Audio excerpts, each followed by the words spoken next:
And boom, I got the chat up and everything.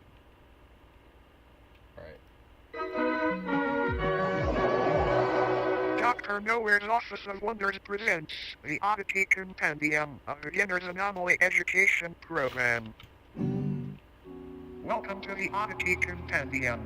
Today, we will be learning about many wonderful and strange oddities that exist inside of, outside of, and around your universe. These strange phenomena can range anywhere from life forms, products, and organizations to even events and anomalous time periods. Important. The following information has been acquired from realities that may be separate from the one you are currently residing in. Please be aware that knowledge or comprehension of incompatible information may result in a conscious reality fracture.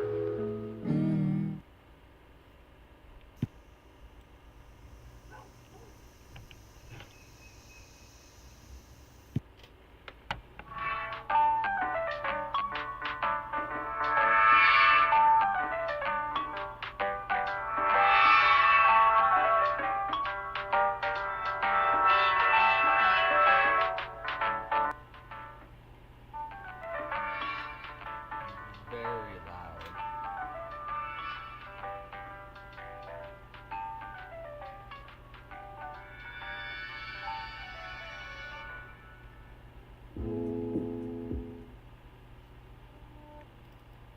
Fleshheads or mattress folk are a species of parasitic subhuman that highly resemble bedding mattresses. The body of a dormant fleshhead appears identical to a standard mattress. However, slicing the thin sheet-like skin reveals many soft organs, limb-like appendages, and a humanoid head which hides beneath the skin. They were first discovered in the late 1960s when a mattress company was surveying excess storage. Upon finding many seemingly pristine mattresses that had not been sold, they gave them away to thrift shops and people in need. The people who received the mattress folk initially had no issues with faux beds. It wasn't until the air began to warm up that these beds awoke from their uneventful hibernations. The first recorded victim was 19-year-old Alice Bidger. She had been sleeping on a flesh bed for roughly 6 months before her sudden disappearance. After noticing the stench of sulfur and rot originating from her bed, her family called authorities, and the inside of the mattress revealed a feasting parasite, several hundred human bones, and a half-digested Alice. The method in which mattress folks sustain themselves is by waiting for the body heat of a host to wake them from their dormant state. Kind of like an egg, but not nearly as tasty. After they awake, they slowly unfold themselves from their soft mattress-like bodies. This process is very gradual and happens underneath its body or on its side so as not to be detected. After roughly a month of this process and on a night 17 degrees Fahrenheit or higher, its head and arms fully emerge and pull the sleeping host into its body, where prey is slowly digested. Not much is known about how these sleeping beauties came about, but it is theorized that since they are subhuman they were once a branch of Homo sapiens that merged with a mycelial network many years ago. Autopsies of fleshheads' digestive systems have revealed DNA samples from thousands of different people in each instance, some even tracing to people born during the 1600s. Another odd thing to note is that the mattress folk themselves contain DNA belonging to humans as well. One instance shared DNA in a blood type with Napoleon Bonaparte, leader of the French Republic during the time that the mattress folk were assumed to have come into existence. All in all, it might be a good idea to throw out that mattress that feels just a bit too warm lately. You might be sharing it with something unwanted. Good night, sleep tight, and don't let the bed bite.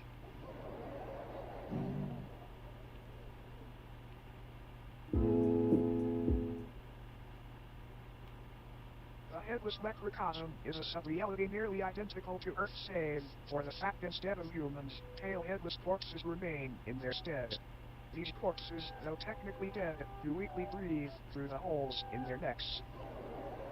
Their hearts have also been observed to begin convulsing at seemingly random intervals. These beings are identical in appearance to one another aside from physical dimensions, which can vary severely between each corpse. The headless sub-people dwelling in this pocket reality have been observed changing their behavior when humans have physically interacted with them, and apparently gain a level of awareness and vitality when such events occur. There are approximately 2,393 living humans residing in this reality, all from parallel Earth. Every single resident recounts waking up in the headless microcosm after falling asleep under strange circumstances back in their own realities. No one back in their own parallel homes remembers their faces or identities, which leads to the belief that this place could be a form of anti-reality. A waste compartment of the universe used for aspects of reality that are useless or harmful to existential fabric. The humans that live in the headless macrocosm are assumed to be taking shelter in abandoned structures and banding together to search for plant-based food during the warmer times. Fun fact. Humans have coined multiple terms and nicknames for these headless corpses, such as stumpies, cranes, and ichabodies. Despite this sub-reality being detached from main reality, an incident took place which created a temporary tier between the two. A man residing in the headless macrocosm was walking through a field with a small house in the center. Upon reaching the house, the man unintentionally brushed up against one of the breathing bodies. This body, just before motionless aside from elaborate convulsions, sprang to life and removed the head of the man. It then proceeded to attach the severed head to the stump of its own neck. The man's name was Michael Hedford. After the corpse had placed Michael's head where its own should be, an event occurred back on Earth in the year 2061 that resulted in governmental intervention. A family's call to the authorities described an impossibly tall naked figure appearing in their backyard. The presence of this oddity was highly distressing to the family, and they remained inside their home until the situation was resolved. The following photograph depicts this figure they spoke of. Michael Tedford's rotting head is affixed atop its frail neck. Shortly after the photo was taken, what was left of Tedford's existence was removed from the premises and taken to an upscale anomaly testing site. Apparently, this corpse was attempting to quite literally become Tedford by leeching off of his existence. These breathing bodies appear to be in a constant state of yearning to reconnect with the roots of reality again, as they have been taken a hold of by a dangerous and contagious disease. This disease appears to be non-existence itself. It can affect anyone on Earth at any time, and once it takes hold, the headless macrocosm deems you valid for residence within its endless meadows, filled with fellow patients. But don't worry, it's a rare diagnosis. Another fun fact. Occasionally, crude man-made structures will form seemingly out of nowhere in order to correspond with the structures on parallel Earth. As mentioned earlier, the headless macrocosm itself functions like a digestive tract of the universe, and these structures may be antibodies attempting to fight off the virus of non-existence. Now then, check your head. Screwed on tight. Great, because you might want to hang on tight to it for this next one.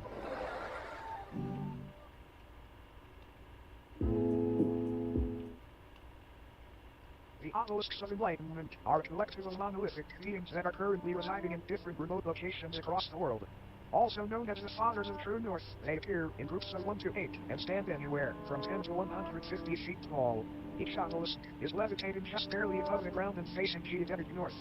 Though most of them reside in remote fields and deserts, they have also been found floating above the ocean within the vicinity of the Bermuda Triangle and even of the Moon.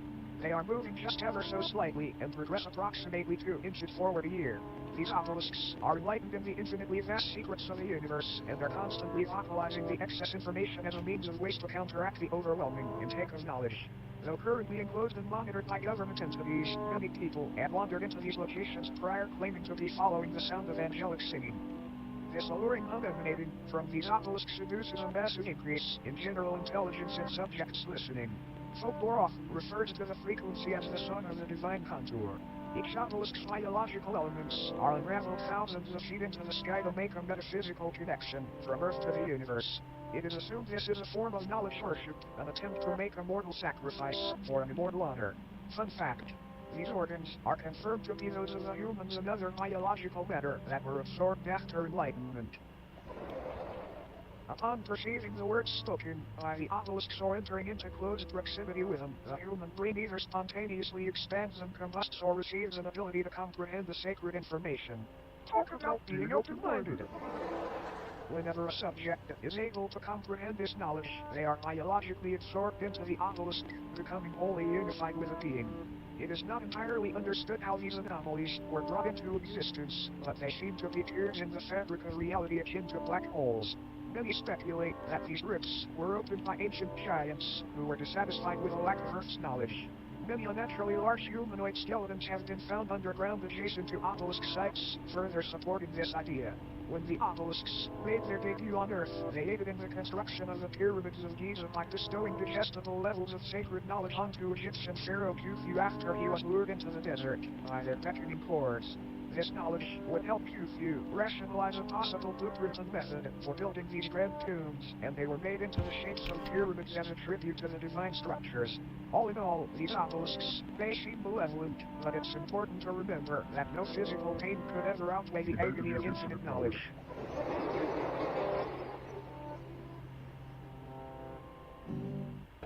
Now, looks like our time here may be almost up. But before you go, it's time for bonus oddity.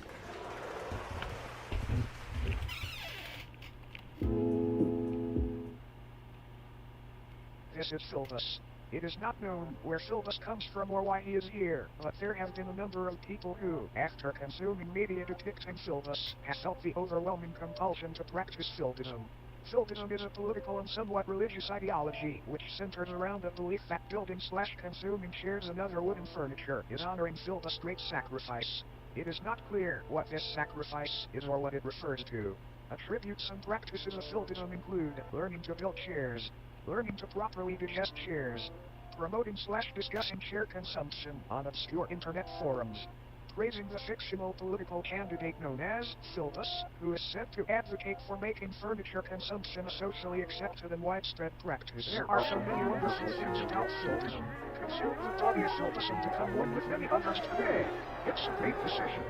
Just eat her chair to get started. Any mention of Philbism and elaboration on the subject will eventually result in it becoming a sponsorship or advertisement of sorts. We have no idea how to avoid this, sorry. All Philbists will deny the existence of Philbism when directly questioned about it.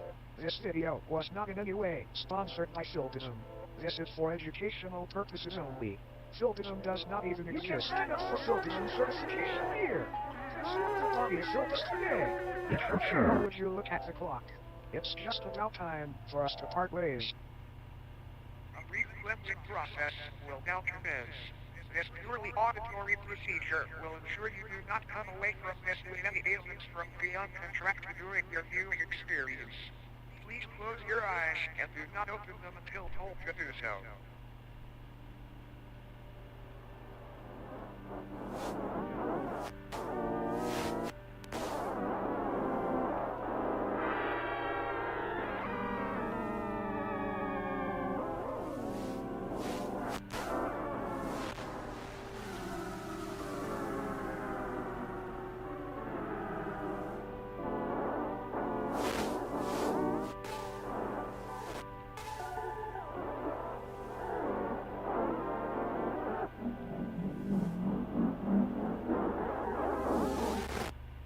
You may now open your eyes. Thank you for complying. What did it look like? You may now open. Oh, yeah. It's probably a good thing I did. We hope that you enjoyed your stay.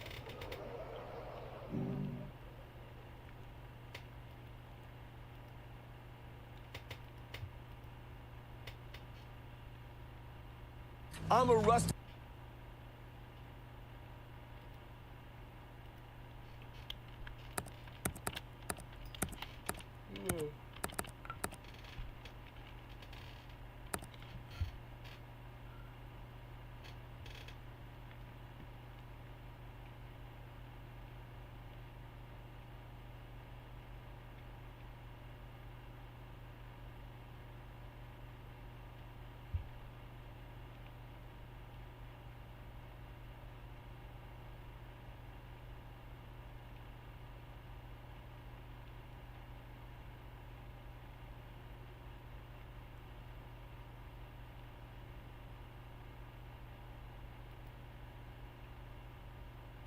Auto insurance all seems the same. Until it's time to use it. With USAA, it's easy to file claims,